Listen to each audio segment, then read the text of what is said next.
السلام علیکم پیارے بچوں، میں ہوں آپ کی ٹیچر تطہیر فاطمہ۔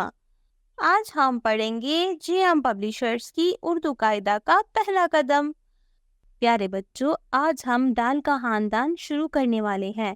آپ نے پہلے بے کا خاندان پڑھا، پھر جیم کا خاندان پڑھا۔ آج سے ہم دال کا خاندان پڑھیں گے۔ دال کی پہچان یہ ہے کہ اس کے اوپر کوئی نقطہ، کوئی توئن نہیں ہوتا، یہ سادہ ہوتا ہے۔ اور دال کی کیا آواز ہے؟ دال کی آواز ہے د۔ دال د، دال د۔ پیارے بچوں، اب آپ اپنی کتاب کے صفحہ نمبر 16 پر دیکھیں۔ اس پر آپ کو کچھ الفاظ نظر آ رہے ہیں، تو آئیے ان الفاظ کو میرے ساتھ مل کر پڑھیے۔ دال د، درخت۔ دال د، درخت۔ دال د، دروازہ۔ دال د، دروازہ۔ دال د، دوات۔ دال د، دوات۔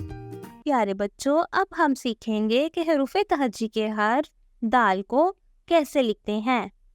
گھر میں یا ٹیچر کی مدد سے ایک سینڈ ٹرے لیں اور اس پر دال کی ٹریسنگ سیکھتے ہیں۔ بچہ پر سے ذرا سا نیچے اور دائیں طرف لے جائے، جیسے چھوٹا سا ہمدار راستہ ہو۔ آخر میں ایک چھوٹی سی نیچے کو لکیر بنائیں جو دال کی دم کہلاتی ہے۔ تو اس طرح سے بن گیا دال۔ پیارے بچوں، آئیے آپ میرے ساتھ مل کر ایک پیاری سی نظم پڑھیے۔